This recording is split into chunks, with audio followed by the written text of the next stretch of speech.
Olá, boa tarde. Tudo bem, pessoal do oitavo ano? Como vocês estão? Olha, na videoaula de hoje eu trouxe a correção desse texto, Las Notas, eu trouxe a correção da atividade e eu vou fazer novamente a leitura do texto, só que dessa vez vou fazer alguns comentários traduzindo para o português, para que vocês possam entender melhor o texto, tá bom? Las Notas. Esta tarde en la escuela no anduvimos con bromas, porque el director vino a clase a distribuir las notas. No tenía un aspecto muy satisfecho el director quando entrou com nossos boletines bajo el braço. Então, ele está dizendo aqui que esta tarde na escola eles não andavam com muitas brincadeiras. Essa palavra bromas quer dizer brincadeiras, assim. E anduvimos é o verbo andar, que está ali conjugado. Ele quer dizer que eles não estavam andando de muita brincadeira, não estavam muito para brincadeira. Porque o diretor veio para a aula, né, veio na turma para distribuir as notas. E ele não tinha um aspecto muito satisfeito quando entrou com os boletins debaixo do braço.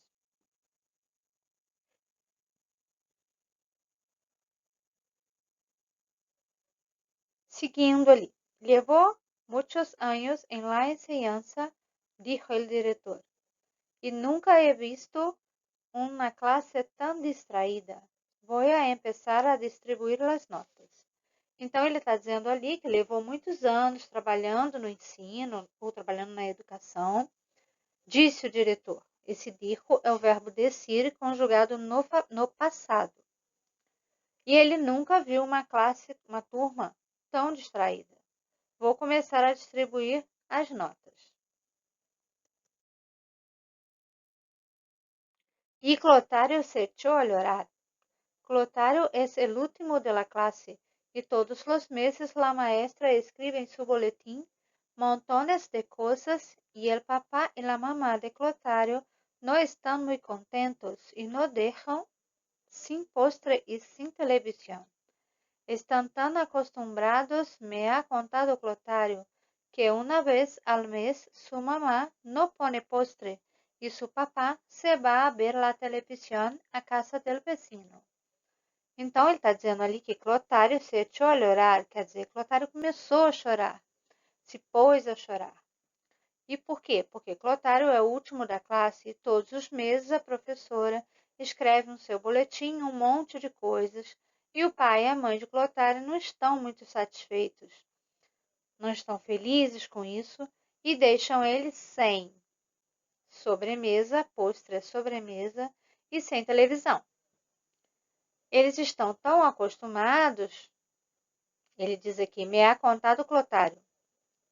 Então, Clotário contou para ele, para esse menino que está contando a história para gente, que é o narrador aqui, que uma vez por mês, uma vez ao mês, sua mãe não põe sobremesa, não põe postre, e seu pai vai ver televisão na casa do vizinho.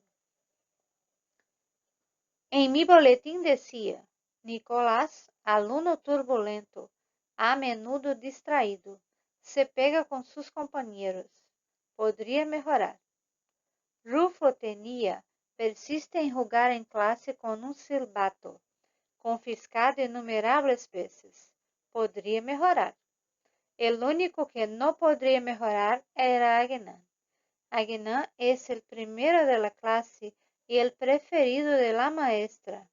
El director nos ha dicho que teníamos que seguir el ejemplo de Agnan.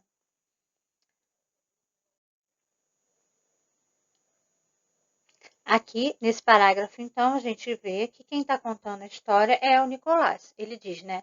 No meu boletim dizia, Nicolás, aluno turbulento, a menudo distraído. Então, é ele que está contando, porque ele está dizendo no meu boletim, e aí ele coloca que o nome era Nicolás, aluno turbulento, a menudo distraído. Turbulento é agitado, bagunceiro, e a menudo distraído quer dizer que ele invariavelmente é distraído. A menudo é um intervalo pequeno, quer dizer toda hora, todo momento ele está distraído.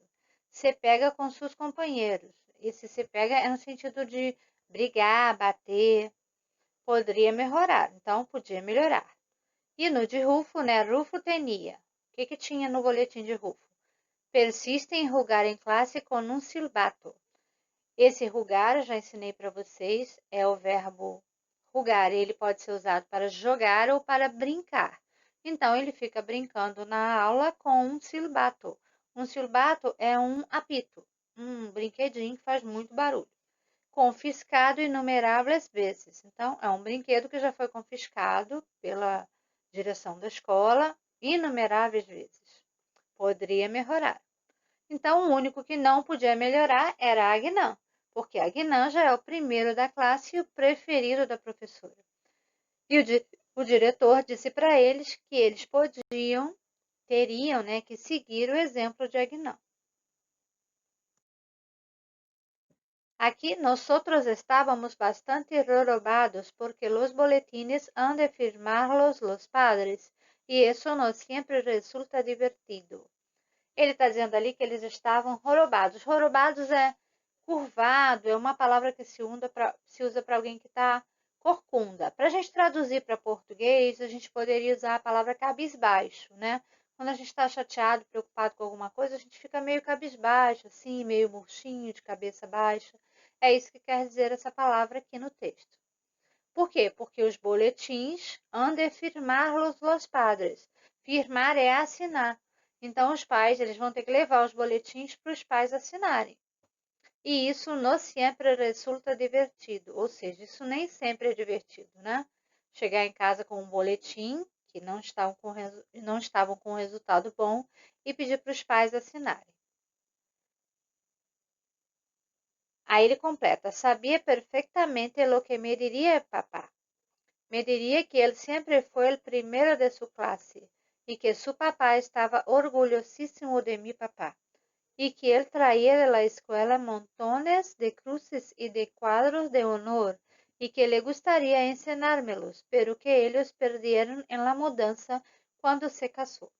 Então ele está dizendo ali que o pai dele vai dizer para ele, né? Ele já está imaginando que ele sabia exatamente o que o pai dele ia dizer, que ele sempre foi o primeiro da sua turma, que o pai dele estava sempre orgulhoso dele e que ele sempre trazia da escola cruzes e quadros de honor. Esses quadros são prêmios, né? Por ser o primeiro da classe. O pai dele trazia esses prêmios. Honor quer dizer honra. Então eram quadrinhos de honra, porque ele era o primeiro da classe. E ele queria mostrar, só que eles se perderam na mudança quando ele se casou. Bom, depois da leitura do texto, eu deixei essa atividade, que era uma atividade de vocabulário. São algumas palavras que estavam no texto e eu pedi que vocês relacionassem aqui com o significado, analisando como é que elas foram usadas lá no texto e qual o significado que encaixaria com elas. Então, identifica entre as palavras abaixo qual corresponde ao significado. Nós temos ali as palavras enseñança, maestra, braço, vecino e acostumbrados. Vamos ver ali então. Quem vive em uma casa cerca de la nuestra? Es el vecino, o vizinho. Na letra B, que não estão surpresos. Quem não está surpreso é alguém que está acostumado, né? Os pais dele não estão surpresos, ele diz lá no texto. Eles já estão acostumados a receber aquelas informações sobre o filho. Na letra C, atividade de educação, é enseñança ou ensino. E na letra D, persona que ensina a los niños pequenos. E é a maestra, né? Professora de crianças pequenas, eles chamam de maestra. Por último, parte do corpo humano, o membro superior do corpo humano, el braço. Vou terminar por aqui, então, a correção de hoje com os comentários do texto e vejo vocês no próximo vídeo. Hasta luego!